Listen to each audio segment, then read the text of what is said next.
intitulé « Le mal et ses effets ». Le mal et ses effets. Alors, par ce thème, il faut entendre ici que nous nous inscrivons dans la logique qui consiste à parler du mal et justement ses retombées. Autrement dit, le mal et ses conséquences. C'est ce auquel, évidemment, ce sur quoi nous allons nous entretenir ce matin. Je crois que c'est un message tout à fait puissant, un message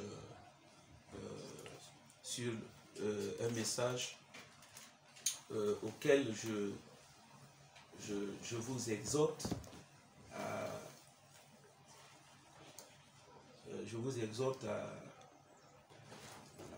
à le prendre extrêmement au sérieux.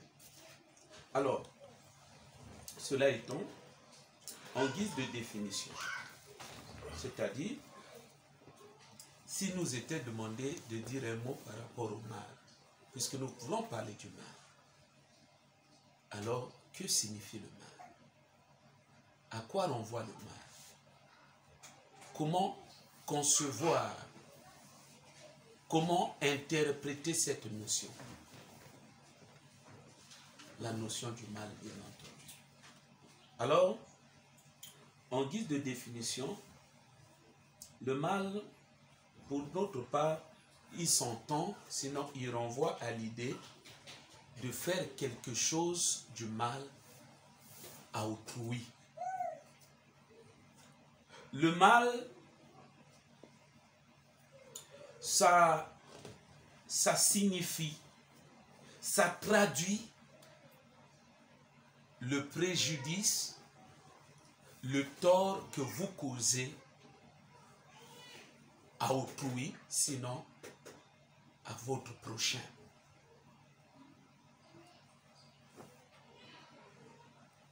Sur ce, nous aimerions dire quelque chose que nous estimons être très important. Vous savez, dans la vie, il y a beaucoup de gens, beaucoup d'entre nous, se complaisent à vivre ou à faire le mal. C'est-à-dire, il y a des gens comme ça, ils trouvent grandement le plaisir à faire du mal.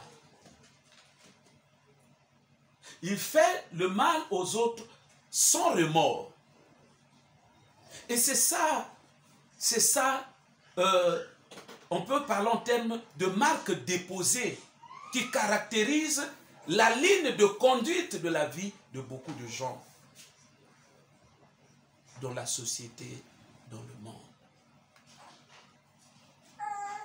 Nous disions, beaucoup donc se complaisent comme ça, à faire du mal à autrui, sans pour autant qu'ils aient cherché, ne serait-ce qu'un jour, ne serait-ce qu'un instant, à s'interroger, à se poser la question, à chercher à évaluer, à chercher à réaliser. Évidemment, l'impact qu'en retour, ce mal peut produire, l'impact que ce mal peut porter sur sa vie. Mes frères, s'il y a un mot que j'aimerais dire à ce stade déjà, c'est celui de vous amener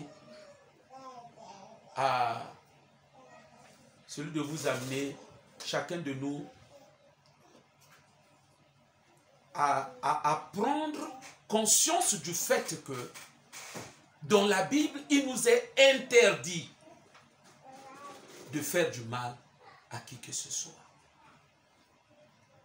Et tout à l'heure, vous allez comprendre avec moi que ce n'est pas pour rien que Dieu nous interdit de faire du mal. Beaucoup de fois, nous nous sommes amenés à faire un certain nombre de choses. Beaucoup de fois, on a orienté notre vie dans tel ou tel autre sens en relation avec le mal, évidemment, c'est parce que on n'a pas très souvent la culture de chercher à évaluer d'abord les choses en amont. Autrement, beaucoup de gens se comportent, s'engouffrent, se votent dans le mal, c'est parce qu'ils n'ont jamais pensé à mener une certaine étude, à échafauder une certaine démarche allant dans le sens de chercher à comprendre que dit exactement, quel est l'enseignement que la Bible nous donne au sujet du mal. Je pense que c'est ce que Dieu veut bien nous faire ce matin. Ce matin, c'est vrai, vous allez tous vous rendre compte que on s'est écarté momentanément ou ponctuellement de la ligne de la pensée eschatologique qui faisait l'objet depuis un certain temps de différents messages que nous avons donnés, question de cimenter nos foi, notre foi, d'éclairer la lanterne des uns et des autres par rapport évidemment à la situation liée à la pandémie qui est en train de prévaloir présentement dans le monde. Donc on s'est écarté un tout petit peu de cette ligne-là, évidemment, pour qu'aujourd'hui nous puissions aborder cet aspect des choses qui est du reste très important. Et vous allez comprendre dans la foulée que c'est à tort que beaucoup de gens, ils pensent, ils se réjouissent après avoir fait du mal. C'est à tort, c'est au nom de l'ignorance. C'est parce que les gens n'ont pas souvent cette tendance à se verser, à réfléchir d'abord ou à évaluer jusqu'à quel point le mal est capable d'endommager, d'assombrir l'avenir, l'étoile, la vie des gens. C'est pourquoi les gens se réjouissent parfois après avoir fait du mal. Mais je crois que par rapport à ce que nous allons dire, ce que le Seigneur va nous permettre de libérer, d'étaler devant nous en relation avec sa parole, je crois que les uns les autres à la fin, on pourra savoir comment orienter notre vie dorénavant, quelles décisions faudrait-il prendre pour que nous puissions essayer un peu de recadrer notre vie de manière à ce que s'il y a des retombées par rapport au mal, que notre vie en soit épargnée. Mes frères, pour aller un peu plus loin, nous allons lire avec vous dans le livre de 1 Pierre chapitre 3, le verset 9 au verset. Ne rendez point mal pour mal. Mal pour mal. Ou injure pour injure. Bénissez. Au contraire, car c'est à cela que vous avez été appelés afin d'hériter la bénédiction.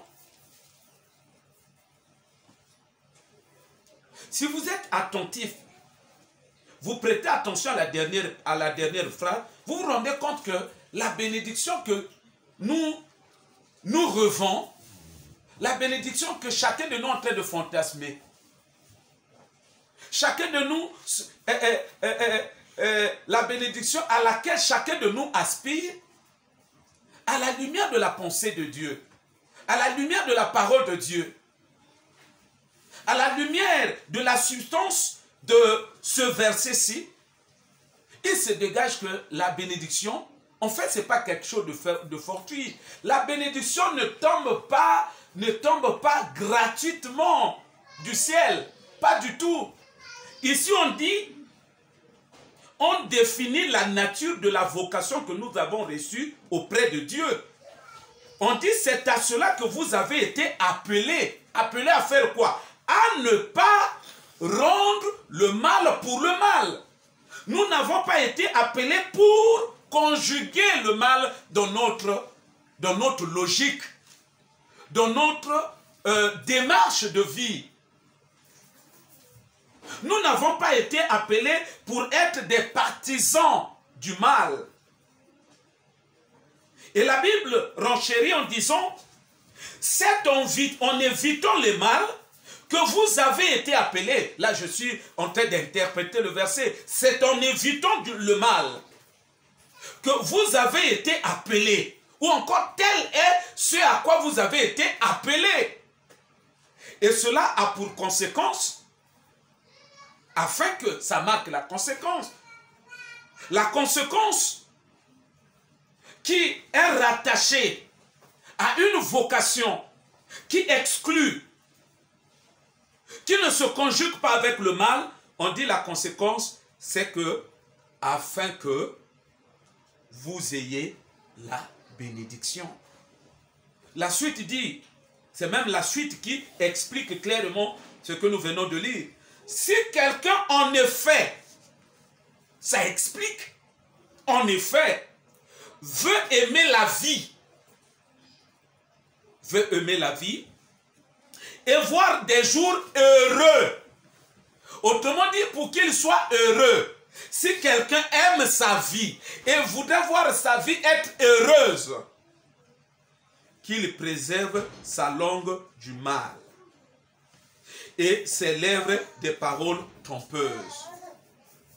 Qu'il s'éloigne du mal. Mes frères, je crois que la suite est tout à fait claire. Ce que Dieu nous demande à nous, chrétiens, à nous, enfants de Dieu, c'est de nous écarter du mal. Mes frères et sœurs, s'il nous était permis de nous poser une question par rapport à cette lecture, mes frères, comment vous considérez les choses à ce niveau? Quelle est votre appréhension? Quel est votre ressenti par rapport à ce que nous venons de lire ici? Comment interprétez-vous ces choses, cette lecture? Comment la concevez-vous?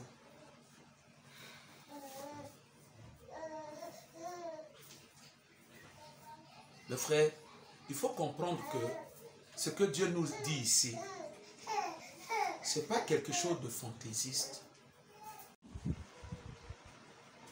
Qu'il illumine votre pensée de manière à vous amener à prendre une décision, peut-être pas responsable, mais une décision courageuse, une décision stratégique.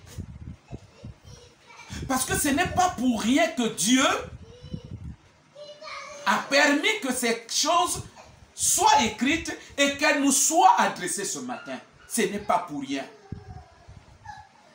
Il y a bien un but précis pour lequel Dieu nous a administré ces choses. Dieu a bien voulu que ces choses nous soient dispensées ce matin. Il y a un but. Il y a un but. Il y a une raison profonde pour laquelle Dieu voudrait que nous puissions conjuguer le but pour lequel ces choses ont été dites, à savoir le but de nous séparer du mal. Ce n'est pas pour rien, Église. Que personne ne rêve, que personne ne soit distrait au sujet de la quintessence de ce que Dieu a écrit. De aimer sa vie.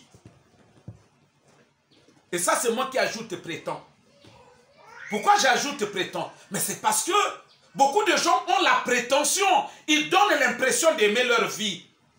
Mais alors que quand vous voyez, vous analysez, vous examinez la manière dont ils sont en train de se conduire, de mener leur vie, vous vous rendez compte tout de suite, vous n'avez aucun effort quant à réaliser qu'en réalité, c'est des gens qui n'aiment pas leur vie. Voilà pourquoi je parle en termes de prétendre. Si quelqu'un prétend aimer sa vie, la Bible déclare, ça c'est une orientation, c'est une recommandation.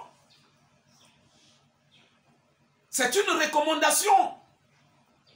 C'est une orientation que la Bible nous donne, une prescription même, que nous, la Bible nous donne en conséquence par rapport à notre prétention, par rapport à l'idée, comment on appelle ça, à la conception, à la philosophie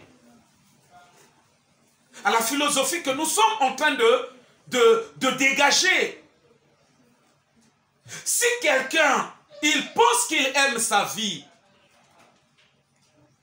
la Bible te donne comme prescription, en conséquence à cela, on dit,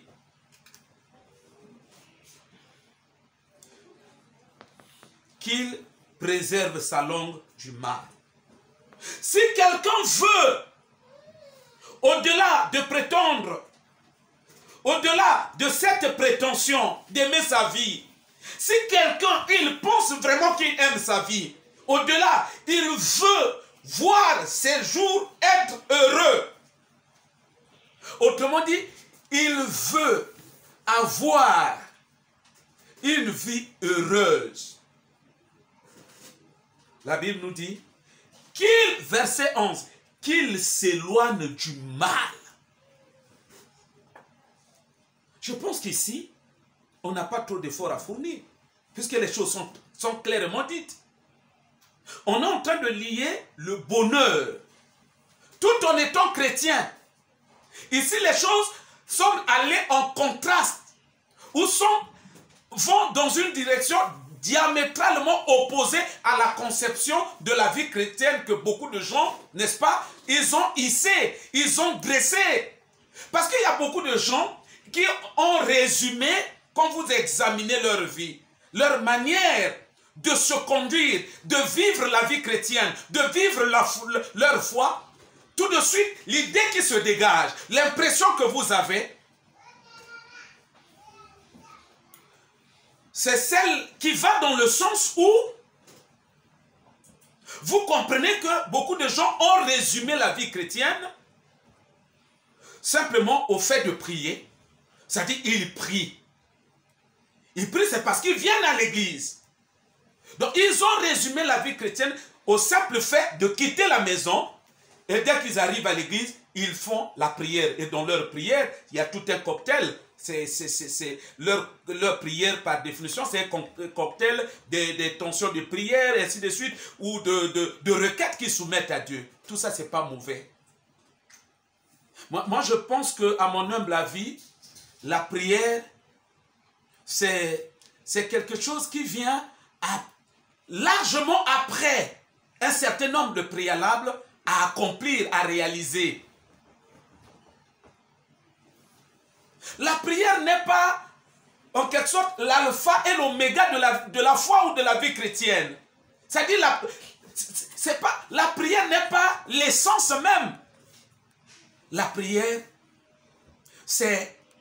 je pense que c'est une composante qui a sa place, une place importante, oui, dans la vie d'un chrétien, mais la prière vient largement après. Il y a d'abord des préalables à remplir.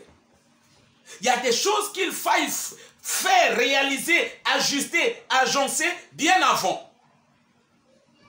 Et ce sont même ces choses qui constituent le soubassement, qui constituent même l'efficacité de notre prière. Et parmi des préalables à caractère essentiel que les chrétiens doivent devoir conjuguer, doivent devoir ajuster à sa foi, primordialement à sa foi, il y a la notion d'éviter le mal. Vous n'aurez pas autrement par rapport à le discours que je viens de faire tout à l'heure, vous n'aurez pas, Église, écoutez-moi, vous ne serez pas heureux simplement parce que vous venez à l'église et simplement parce que vous adressez des prières à Dieu.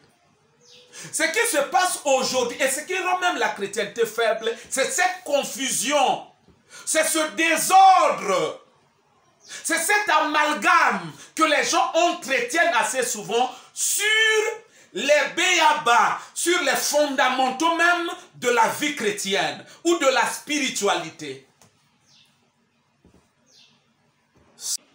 Sinon, on peut se hasarder à faire quand même une certaine acrobatie. En renversant un peu la pensée du maître ici, nous aurons comme, disons, le contraire même de ce qui est écrit ici. À ce moment-là, c'est comme si on dira, si quelqu'un n'aime pas sa vie et il veut mener une vie malheureuse, qu'il s'attelle à pratiquer le mal. Voilà le non-dit. C'est cela le non-dit qui doit, en principe, ce sur quoi nous devons ouvrir grandement nos yeux intellectuels, nos yeux rationnels, nos yeux spirituels. Si quelqu'un n'aime pas sa vie, ou il a besoin d'avoir une vie de malheur, une vie de souffrance, qu'il s'attelle au mal. Mais comme Dieu sait que le mal a des conséquences, Dieu sait que le mal a un certain pouvoir nocif. Voilà pourquoi, comme il nous aime tant, il nous encourage, il nous donne l'orientation à suivre, il nous indique la bonne trajectoire, qui est celle d'éviter le mal. Mes frères, le mal, ce n'est pas pour rien, je viens de le dire, le mal, par définition, est un facteur qui est à la base de beaucoup de maux. À ce niveau,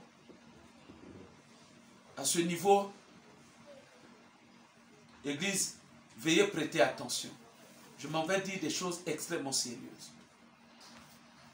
Vous savez, ce n'est pas pour rien que la Bible nous recommande d'éviter le mal, le mot du mal.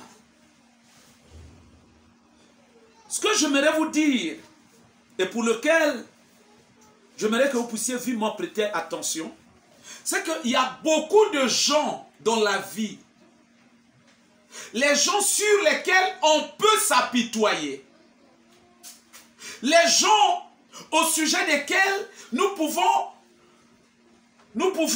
leur témoigner, peut-être pas notre amour, mais notre pitié. Simplement parce qu'ils vivent une vie indescriptible, une vie compliquée, une vie de désarroi, une vie de difficulté, une vie de souffrance absolue. Il y a des gens comme ça. Quand vous les voyez, leur situation de vie est totalement affreuse. Parce que ils vivent une souffrance la plus noire. Mais écoutez-moi, le plus souvent, nous, on ne s'intéresse pas à la cause. Surtout que nous n'avons pas cette capacité. Elle n'est pas nôtre, elle ne nous est pas donnée. Pas forcément. On n'a pas forcément cette capacité parfois de déceler la cause. La cause qui justifie le tas de malheur de ce genre de personnes. Mais laissez-moi, Église, vous dire, s'il y a beaucoup de gens qui sont extrêmement malheureux dans la vie, je ne dirais pas, peut-être pas tous les cas, mais la petite expérience que j'ai dans les choses de Dieu, le peu de connaissances, le degré de connaissance que j'ai dans les choses de Dieu, je vous assure que ça m'amène à affirmer avec force que beaucoup de gens sont en train de souffrir dans la vie. La raison est liée au mal. C'est à cause du mal. Il y a quelque chose que ces derniers ont dû commettre par le passé. Et souvent, quand on a déjà commis, on oublie. Quand on a commis, tout de suite après, on oublie. Et comme on a oublié, on a pensé que le problème aussi est réglé. Non! Ne commettez pas cette erreur. Le mal qu'on l'a commis, quel qu'il soit, une fois que vous avez commis l'erreur de commettre, de porter préjudice, de porter, n'est-ce pas, de causer tort à autrui, retenez cela avec votre conscience de chrétien. Que la Bible nous prévient, nous avertit que le mal ne reste pas impuni. C'est vrai, ça peut l'être du point de vue de la justice des hommes, parce que la justice des hommes peut être corrompue. Mais aux yeux de Dieu, le mal, quel qu'il soit, ne reste jamais impuni. La Bible ne déclare-t-elle pas que l'âme qui paie, c'est celle qui mourra? La Bible ne renchérit-elle pas que le salaire du péché, c'est la mort? Ne vous habituez pas avec la résonance de ces versets. Ne vous habituez pas avec le contenu de ces versets. Car en fait, ces versets, leur contenu, ça traduit une logique se rapportant à la justice qui est opérationnelle. Comme pour dire qu'on a fait le mal. Il faut absolument vous attendre au résultat du mal que vous avez commis. Et ça, arrangez-vous que cette notion soit gravée dans votre esprit. De manière à ce que elle serve de repère. Pour que, à partir duquel repère, vous sachiez comment canaliser vos actions. Sinon, ce n'est pas pour rien que la Bible, Dieu nous déclare dans sa Bible, si quelqu'un, il aime sa vie et veut voir cette vie-là qu'il aime tant, être heureuse un jour, la Bible nous donne le remède. L'indication à suivre, c'est quoi? C'est comme qui dirait, c'est comme la Bible nous dirait, dans ces conditions, il faut éviter le mal. C'est ce que Dieu nous dit ce matin. Le mal a toujours des conséquences. Ah oui! Ne soyons pas une église, des gens, une espèce de gens qui rêvent à tout point de vue. Ignorons au sujet de cette grande vérité. Tu payeras toujours le mal que tu fais. Ça va d'une manière comme d'une autre te revenir. La Bible déclare, ton péché t'atteindra.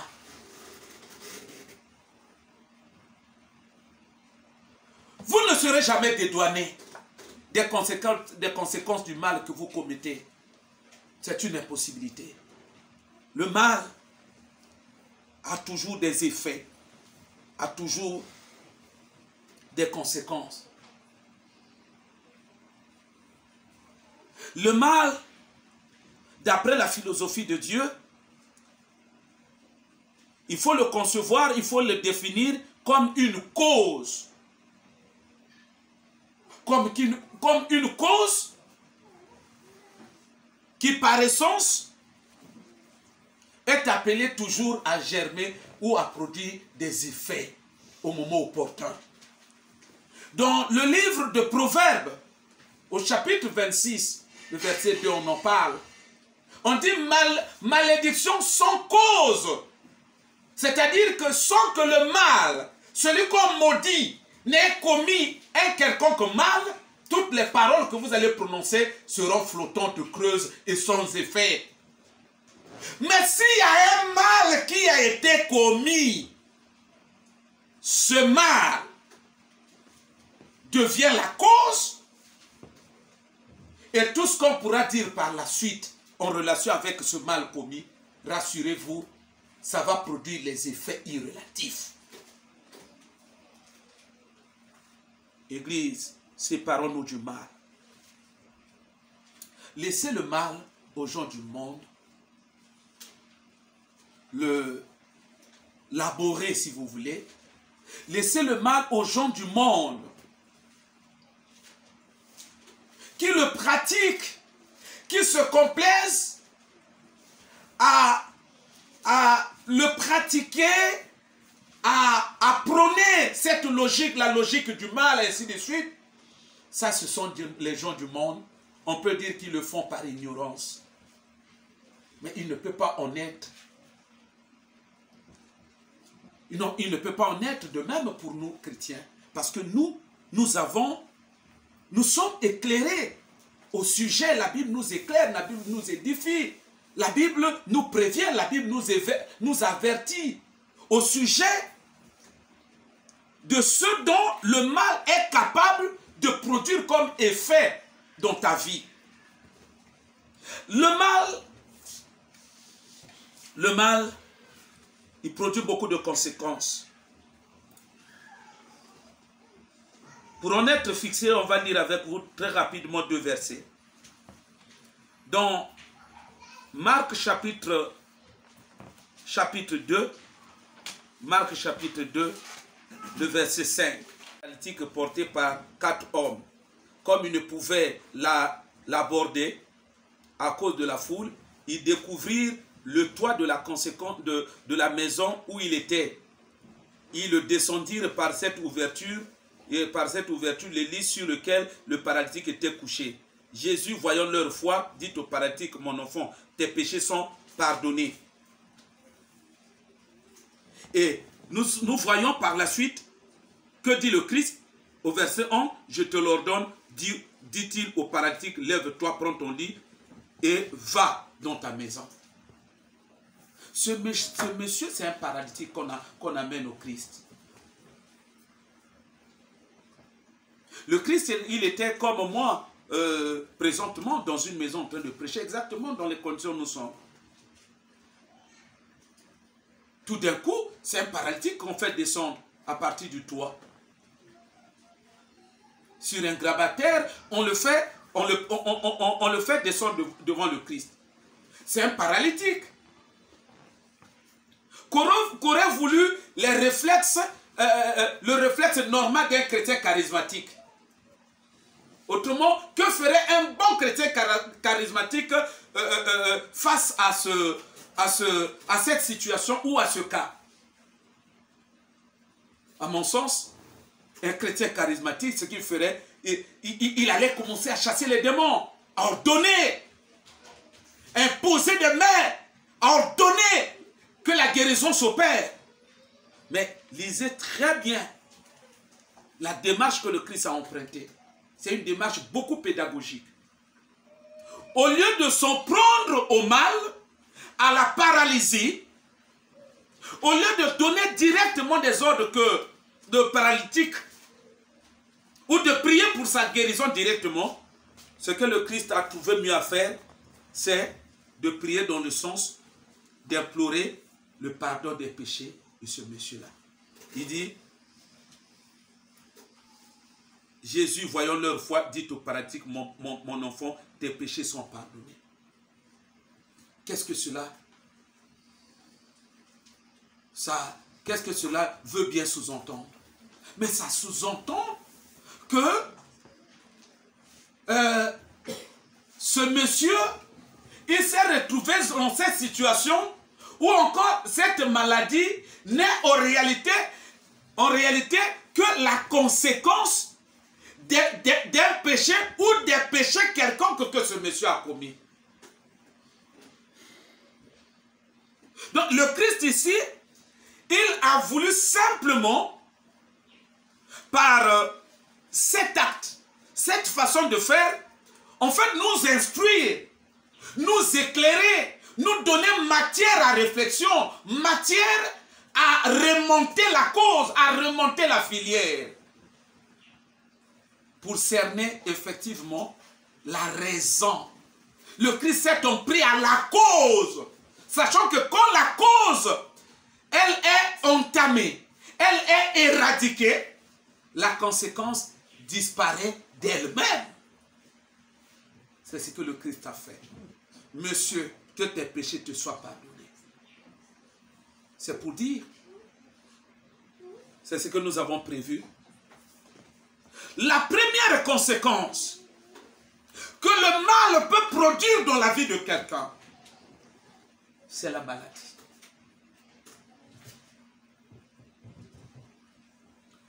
Ce sont les maladies.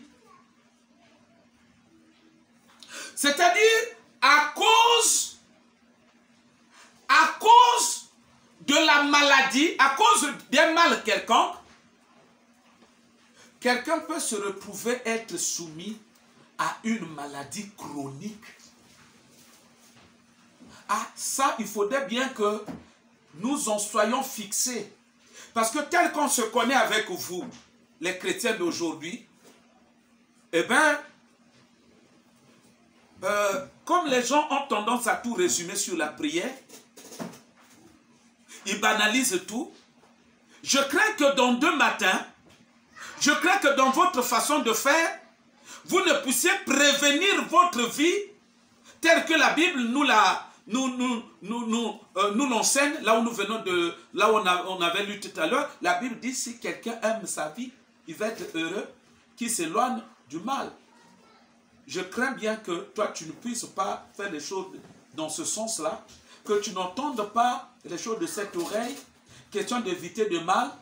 Et dans 2 matins, quand les retombées seront là, quand les conséquences seront là, et les conséquences prennent la forme de la maladie, ce que je crains, c'est que en chrétien, comme qui dirait, cette espèce de chrétien que nous avons actuellement dans l'église, dans nos églises, je crains que, un jour à l'autre, que vous vous ameniez, que vous soyez concentrés sur la prière, en train de chercher seulement la solution par la prière, en train de prier pour la guérison, matin, midi, soir, et quand ça n'a pas abouti, quand ça n'a pas donné, alors, c'est comme ça que vous voyez les gens, ils chantent d'église, ils vont d'église en église. Mes frères et sœurs, ça, je crois que c'est une logique, c'est une démarche, c'est une philosophie qui est en train d'enfoncer beaucoup de gens dans une sorte de... Dans le bourbier.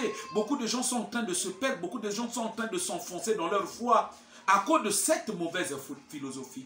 On n'évite pas le mal, et quand la conséquence du mal peut finalement vous rattraper, et on va penser que la guérison, la solution va passer par la prière. Non. Sachez que le mal que vous commettez à autrui, la forme de la conséquence, ça ne dépendra pas de vous. Ce n'est pas vous, ce n'est pas vous qui allez programmer le retour. Dieu dit, c'est à moi la vengeance, c'est à moi la rétribution. C'est Dieu qui va décider de la suite, de la nature de la conséquence que vous allez endosser. Quoi qu'il en soit, retenez que le mal finira par vous atteindre. Quoi qu'il en soit, retenez que la conséquence du mal que vous avez commis à autrui, ça finira par vous atteindre. Il faut en être conscient. Beaucoup aujourd'hui sont en train de vivre une vie malheureuse, avec des maladies chroniques, des maladies qui suscitent la pitié de tout le monde. Des gens, quand vous les voyez, tout de suite c'est la pitié qui vous monte au cœur. Des gens comme vous les voyez, la situation dans laquelle ils se trouvent, le genre de maladies qui sont en train de drainer, tout de suite vous avez pitié. À un moment donné, ça paraît comme ce sont des innocents. C'est des gens qui souffrent innocemment. Oui, ça c'est l'impression. Mais posez-lui la question. Qu'a-t-il fait par le passé? Vous allez vous rendre compte parfois, il y a quelque chose qu'il a commis. C'est monsieur qui vous donne l'impression d'être innocent. Il vous donne suite au mal que lui lui draine. Suite au mal qui pèse maintenant sur sa vie. Et c'est comme ça que vous voyez parfois des gens venir auprès du pasteur quand il vient soumettre leurs problèmes. Ah, papa n'a venu dans ça. Non. Et c'est vrai que tu n'as rien fait dans le monde. Est-ce que tu n'as rien fait à quelqu'un dans ta vie? Ou alors, tu as fait quelque chose et dans ton entendement, tu es en train de minimiser la nature du mal que tu as commis. Tu es en train de te dire, tellement que tu le minimises, tu te dis non, je ne peux pas être malade à cause de ce que j'avais fait. Non. La Bible ne nous trompe pas. La Bible ne nous induit pas non plus en erreur. Quand Dieu nous dit, évitez le mal. On dit, est-ce que tu aimes vraiment ta vie?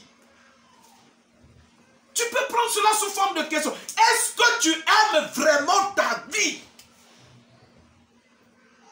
C'est comme si Dieu répond à la réponse aussi de quelqu'un qui aurait répondu de manière affirmative à cette question. Oui, Dieu, j'aime ma vie. Il dit alors, il faut éviter le mal dans ta vie. Ça veut dire la bénédiction est fonction d'une vie qui exclut. Une vie qui est séparée du mal. Mais le mal, c'est une porte du mal encore. Vous commettez le mal, c'est une porte que vous avez ouverte dans votre vie pour attirer le mal. Comment on peut en même temps faire le mal, en même temps s'attendre à la bénédiction? C'est quelle logique? Même sur le plan des hommes, ben, ça ne s'explique pas.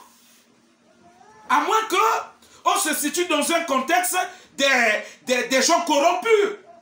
À ce moment-là, ce qu'ils vivent, c'est la logique diabolique. C'est une justice diabolique, c'est une logique diabolique. Ce n'est pas que ce n'est pas une logique, c'est une logique, mais une logique qui est diabolique. Mes frères, prenons les choses au sérieux. Le mal, il faut l'éviter. Le mal, quand vous le commettez, sachez que c'est aussi une façon d'exposer vos enfants, votre progéniture, église. Écoutez-nous attentivement. Écoutez ce message attentivement. Organisez votre pensée, mobilisez votre intelligence, de sorte qu'après ce message, que quelqu'un parvienne à une décision responsable. Une décision de trancher vis-à-vis du mal. Les enfants sont exposés au mal des parents. Quand un parent commet le mal, je ne sais pas si c'est consciemment ou inconsciemment, disons que c'est une façon d'exposer aussi les enfants à un certain nombre de conséquences. La Bible nous en parle. Dans Jean chapitre 9, Jean chapitre 9, à partir du verset 1, Jésus vit en passant un homme aveugle de naissance. Ses disciples lui firent cette question. Rabbi, qui a péché, cet homme ou ses parents, pour qu'il soit né aveugle? La question est claire. Et quand les disciples posent la question aux disciples, les disciples posent la question à Jésus, Jésus ne les corrige pas. Il ne corrige pas cette question pour dire que vous avez mal posé votre question. Bien sûr que Jésus a trouvé la question, elle est juste.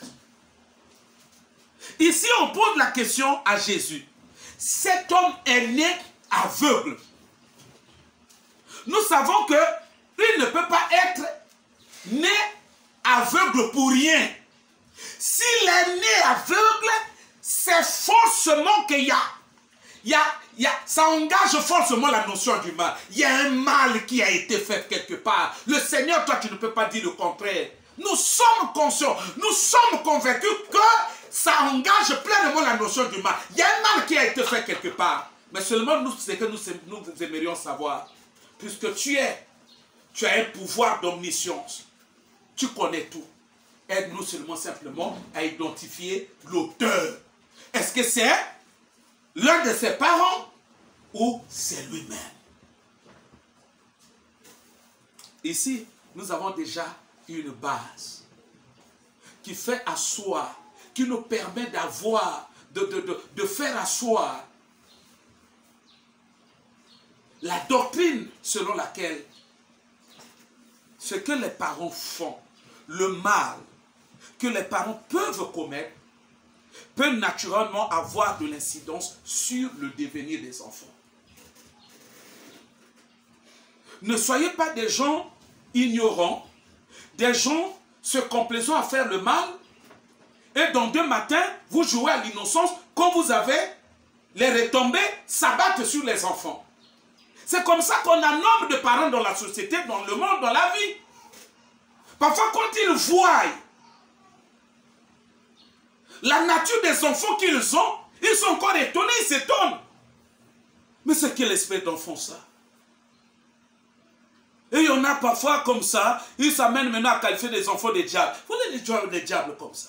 Mais vous êtes des démons, vous. Et tout ça, ça n'arrange pas. Ça ne règle pas ce problème. Et toi et moi, nous pouvons encore épargner nos enfants. La Bible déclare que les parents ont mangé les raisins verts. Ce sont les dents des enfants qui sont agacés. Pour dire ce que les parents font. Les retombées peuvent engloutir les enfants. Évitons le mal. Si nous voulons avoir des enfants d'une certaine espèce, des enfants qui nous plaisent à la fin, des enfants qui pourront faire notre joie, il faut prendre la décision de les protéger simplement en évitant de faire du mal à autrui. Battez-vous, organisez-vous. Ne faire à autrui que le bien. Et jamais, et alors jamais le mal. Parce que le mal, quoi que vous vouliez, quoi que vous fassiez, il aura toujours des retombées sur ton avenir. C'est par là que nous clôturons notre message.